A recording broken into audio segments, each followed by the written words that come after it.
1 दिसंबर 1949। यह तारीख इतिहास में दर्ज हो गई।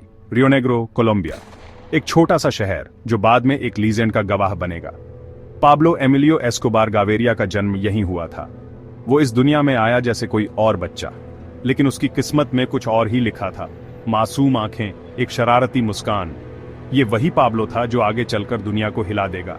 किसी को क्या पता था ये लड़का आतंक का दूसरा नाम बन जाएगा, एक ऐसा नाम जिसे सुनकर लोग कांप उठेंगे। वो बनेगा कोकीन का किंग, एक ऐसा किंग जिसने अपने साम्राज्य को खून और पैसों से सींचा। पाब्लो का बचपन साधारण था। उसके पिता एक किसान, उसकी माँ एक टीचर, एक साधारण परिवार, साधारण सपने। उन्होंने उसमें महत्वाकांक्षा का बीज बोया, उसे सिखाया कि मेहनत और लगन से कुछ भी हासिल किया जा सकता है। लेकिन कोलंबिया में जिंदगी आसान नहीं थी। गरीबी और संघर्ष हर कदम पर थे। गरीबी एक कड़वी सच्चाई थी, एक ऐसी सच्चाई जिसने पाब्लो के सपनों को और भी बड़ा बना दिया। इसने जवान पाब्लो को एक अलग रास्ते पे धकेल दिया, एक ऐसा रास्ता जो उसे उसकी मंजिल तक ले जाएगा, एक ऐसा रास्ता जो खतरे और धोखे से भरा था। लेकिन पाब्लो ने कभी पीछे मुड़कर नहीं देखा। बचपन से ही पाब्लो महत्वाकांक्षी था।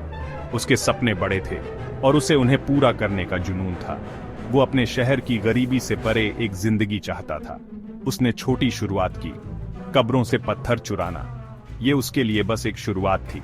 गली के नुक्कड़ पर सिगरेट बेचना, ये छोटे मोटे काम उसे उसकी मंजिल की ओर ले जा रहे थे। ये छोटे मोटे अपराध तो बस शुरुआत थे। पाब्लो के अंदर एक बड़ा सपना पल रहा था। एक क्रिमिनल मास्टरमाइंड का बीज बोया जा चुका था। वो धीरे धीरे अपने रास्ते पर बढ़ रहा था। जवान एस्कोबार ने आसान पैसों का स्वाद छक लिया था। ये स्वाद उसे और भी भूखा बना रहा था। उसे और की भूख थी। उसकी आंखों में एक अलग चमक थी, एक अलग प्यास। उसे पावर की लालसा थी। वो चाहता था कि दुनिया उसके नाम से कांपे। वो अपने रास्ते में कुछ भी नहीं आने देता। हर बाधा को उसने अपने हौसले से पार किया। ना कानून, ना ही नैतिकता। उसके लिए सब कुछ जायज था, अगर वो उसे उसकी मंजिल तक ले जाए। पाब्लो से एस्कोबार का बदलाव शुरू हो चुका था। एक साधारण लड़के से एक खतरनाक डॉन बनने की कहानी। मेडेलिन की गलियां एस्कोबार की पाठशाला थीं। ये वही गलियां थीं जहां उसने अपने जीवन के पहले सबक सीखे। यहां की हर गली, हर मोड़ ने उसे कुछ नया सिखाया। ये गलियां उसकी पहली पाठशाला थीं जहां उसने जिंदा रहने का हुनर सीखा। उसने यहां जिंदा रहने का हुनर सीखा। उसने बेरहम बनना सीखा। यहाँ के युवा भी उसकी तरह थे, जो हर दिन नई चुनौतियों का सामना करते थे। ये वो जगह थी जहाँ उसने सीखा कि कैसे हर परिस्थिति में खुद को बचाना है। उसकी शुरुआत छोटे मोटे कामों से हुई। पहले उसने छोटे मोटे अपराध किए। ये छोटे अपराध उसके लिए बड़े अपराधों की तैयारी थे। उसने धीरे धीरे अपने कदम बढ़ाए और हर छोटे अपराध से कुछ नया सीखा। गाड़ी चुराना, तस्करी, ये उसके शुरुआती काम थे। उसने इन कामों में महारत हासिल की और धीरे धीरे अपने नेटवर्क को बढ़ाया। तस्करी के धंधे में उसने अपनी पहचान बनाई। लेकिन एस्कोबार तेज सीखता था। उसने हर काम को जल्दी से समझा और उसमें निपुणता हासिल की। उसकी सीखने की क्षमता ने उसे दूसरों से अलग बनाया। वो हर नए काम को जल्दी से पकड़ लेता था। वो महत्वाकांक्षी और निर्दयी था। उसकी महत्वाकांक्षा ने उसे कभी रुकने नहीं दिया। वो हमेशा आगे बढ़ने की सोचता था। उसकी निर्दयता ने उसे अपने दुश्मनों से अलग बनाया। वो जल्द ही बड़े कामों में उतर गया। कोकेन, ये वो सफेद सोना था जिसने उसे रातों रात अमीर बना दिया। उसने कोकीन के धंधे में कदम रखा और जल्द ही इस धंधे का बादशाह बन गया। वो सफेद सोना जो पूरे कोलंबिया में बहता था, कोकीन ने उसे अपार दौलत और शक्ति दी। उसने इस धंधे में अपनी पकड़ मजबूत की और अपने साम्राज्य को बढ़ाया। एस्कोबार ने एक मौका देखा, वो इसका राजा बनेगा। उसने अपने भविष्य के साम्राज्य की कल्पना की और उसे हकीकत में बदलने के लिए मेहनत की। उसकी दृष्टि ने उसे दूसरों से अलग बनाया। उसने एक बिचौलिए के तौर पर शुरुआत की। उसने उत्पादकों और तस्करों के बीच की कड़ी बनकर काम किया। उसने अपने नेटवर्क को बढ़ाया और अपने धंधे को फैलाया। उत्पादकों को अपने तस्करों के नेटवर्क से जोड़ना। उसने इस काम में महारत हासिल की और अपने नेटवर्क को मजबूत किया। उसने अपने तस्करों के नेटवर्क को बढ़ाया और अपने धंधे को फैलाया। उसकी महत्वाकांक्षा की कोई सीमा नहीं थी। वो हमेशा आगे बढ़ने की सोचता था। उसकी महत्वाकांक्षा ने उसे कभी रुकने नहीं दिया। उसने हमेशा अपने अगले कदम की योजना बनाई। उसने जल्द ही अपने रास्ते बना लिए। उसने अपने नेटवर्क को बढ़ाया और अपने धंधे को फैलाया। उसने अपने साम्राज्य को बढ़ाने के लिए नए रास्ते खोजे। उसका साम्राज्य बढ़ रहा था। उसने अपने धंधे को फैलाया और अपने साम्राज्य को बढ़ाया। उसका साम्राज्य दिन ब दिन बढ़ता गया। एस्कोबार एक माहिर खिलाड़ी था। उसने अपने धंधे में महारत हासिल की और अपने साम्राज्य को बढ़ाया। उसने अपने धंधे में नए नए तरीके अपनाए और अपने साम्राज्य को बढ़ाया। वो डर और वफादारी की ताकत समझता था। उसने अपने लोगों में डर और वफादारी का भाव पैदा किया। उसने अपने लोगों को अपने प्रति वफादार बनाया। उसने वफादार लोगों का एक ग्रुप बनाया। उसने अपने लोगों को अपने प्रति वफादार बनाया। उसने अपने लोगों को अपने प्रति वफादार बनाया। पूर्व सैनिक, गली के गुंडे, ये उसके गुर्गे थे। उसने अपने गुर्गों को अपने प्रति वफादार बनाया। उसने अपने गुर्गों को अपने प्रति वफादार बनाया।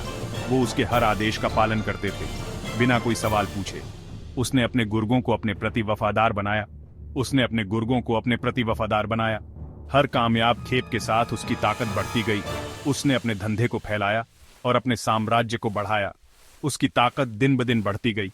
पुलिस उसके सामने बौनी साबित हो रही थी। उसने अपने धंधे को फैलाया और अपने साम्राज्य को बढ़ाया। पुलिस उसकी ताकत के सामने बेबस हो गई। एस्कोबार के पैसों ने उसे रसूख दिलाया।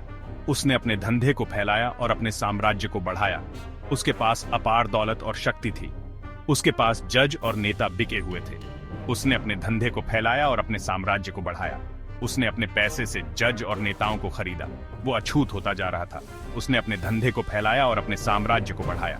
उसकी ताकत दिन ब दिन बढ़ती गई। एस्कोबार नाम सुनते ही लोग डर और खौफ से कांपने लगते थे। उसने अपने धंधे को फैलाया और अपने साम्राज्य को बढ़ाया। उसका नाम सुनते ही लोग डर और खौफ से कांपने लगते थे।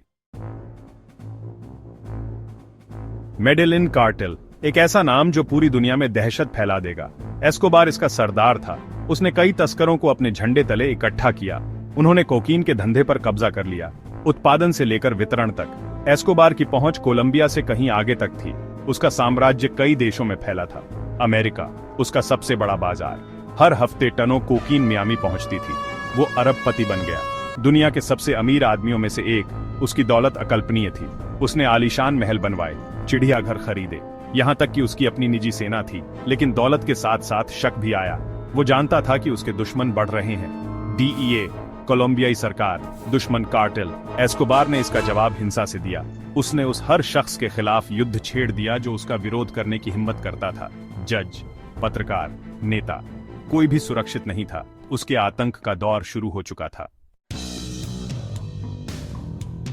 एस्कोबार को इज्जत की चाहत थी। वो खुद को लोगों का आदमी समझता था। उसने स्कूल बनवाए, अस्पताल बनवाए। उसने फुटबॉल टीमों को भी पैसे दिए। वो चाहता था कि लोग उसे प्यार करें। वो राष्ट्रपति बनना चाहता था। 1982 में उसने अपना सपना पूरा किया। वो संसद के लिए चुना गया। लेकिन उसका राजनीतिक करियर ज्यादा दिन नहीं चला। उसकी असली सूरत सामने आ गई। उसे इस्तीफा देने पर मजबूर होना पड़ा। उसका अहंकार आहत हुआ। उसने बदला लेने की कसम खाई। अमेरिका के दबाव में कोलंबियाई सरकार ने कार्टेल के खिलाफ कार्रवाई शुरू कर दी। एस्कोबार ने इसका जवाब क्रूर हिंसा से दिया। उसने हिंसा की आंधी चला दी। बम धमाके, हत्याएं। कोलंबिया जंग के मैदान में तब्दील हो गया था। एस्कोबार का संदेश साफ था, प्लाटा ओ प्लोमो, चांदी या सीसा। मेरी रिश्वत लो या अंजाम भुगतने को तैयार रहो। वो खुद को अजेय समझता था, लेकिन उसने अपने दुश्मनों के हौसलों को कम करके आंका था। जाल धीरे धीरे कसता जा रहा था। कोलंबिया की गलियां खून से लाल थीं। हर कोने पर खौफ का साया था और हर गली में मौत का डर। यह एक ऐसा समय था जब लोग अपने घरों से बाहर निकलने से भी डरते थे। सरकार के खिलाफ एस्कोबार की जंग की कोई सीमा नहीं थी। उसने अपने साम्राज्य को बढ़ाने के लिए हर हद पार कर दी। अदालतों में उसकी हंसी और बेखौफ अंदाज ने सबको हैरान कर दिया था। उसने हर उस शख्स को निशाना बनाया जो उसके रास्ते में आया, चाहे वह पुलिस अधिकारी हो, राजनेता हो या फिर कोई आम नागरिक। एस्कोबार के लिए कोई भी सुरक्षित नहीं था। जज, नेता, पत्रकार, बेगुनाह लोग, सब उसकी क्रूरता का शिकार हुए। उसने अपने दुश्मनों को खत्म करने के लिए हर संभव तरीका अपनाया। सब उसकी क्रूरता का शिकार हुए। परिवारों ने अपने प्रियजनों को खो दिया और उनके आंसू कभी नहीं थमे। यह एक ऐसा दौर था जब हर कोई अपने जीवन के लिए डरता था। 1989 में एवियन का फ्लाइट 203 को बम से उड़ाना, यह एक ऐसा हमला था जिसने पूरे देश को हिलाकर रख दिया। आतंकवाद का एक भयानक रूप। इस हमले ने यह साबित कर दिया कि एस्कोबार किसी भी हद तक जा सकता है। 100 से ज्यादा बेगुनाह लोगों की मौत, उनके परिवारों के लिए यह एक ऐसा घाव था जो कभी नहीं भर सकता, सिर्फ इसलिए क्योंकि एस्कोबार को शक था कि उस विमान में उसका कोई दुश्मन सवार है। ये उसकी मानसिकता को दर्शाता है कि वह किसी भी कीमत पर अपने दुश्मनों को खत्म करना चाहता था। उसकी क्रूरता ने दुनिया को हिलाकर रख दिया। अंतरराष्ट्रीय मीडिया ने उसकी हरकतों को कवर किया और पूरी दुनिया ने उसकी क्रूरता को देखा। मशहूर हस्तियों का अपहरण और कत्ल। एस्कोबार ने अपने दुश्मनों को डराने के लिए हर संभव तरीका अपनाया। उनके शरीर अक्सर टुकड़ों में बरामद होते थे। यह उसकी क्रूरता का एक और उदाहरण था। उस हर शख्स के लिए एक खौफनाक संदेश जो उसका विरोध करने की हिम्मत करता था। एस्कोबार ने अपने दुश्मनों को डराने के लिए हर संभव तरीका अपनाया। कोलंबिया में डर ही जिंदगी का तरीका बन गया था। लोग अपने घरों में बंद हो गए थे और हर कोई अपने जीवन के लिए डरता था। एस्कोबार का आतंक चरम पर था। उसने पूरे देश को अपने कब्जे में ले लिया था और कोई भी उसकी क्रूरता से बच नहीं सकता था। लेकिन इस अंधेरे में भी उम्मीद की एक किरण थी। कुछ बहादुर लोग थे जिन्होंने एस्कोबार के खिलाफ खड़े होने की हिम्मत की। बहादुर लोगों का एक ग्रुप, लोस पेपेस, सामने आया। उन्होंने एस्कोबार के आतंक को खत्म करने की कसम खाई। उन्होंने एस्कोबार को खत्म करने की कसम खाई। उनके दिलों में बदले की आग जल रही थी और वे किसी भी कीमत पर एस्कोबार को खत्म करना चाहते थे। वो बदले की आग में जल रहे थे। उन्होंने अपने मिशन को पूरा करने के लिए हर संभव तरीका अपनाया। वो आग से आग का मुकाबला करेंगे। क्रमशः यह एक ऐसी लड़ाई थी जो कोलंबिया के इतिहास में हमेशा याद रखी जाएगी।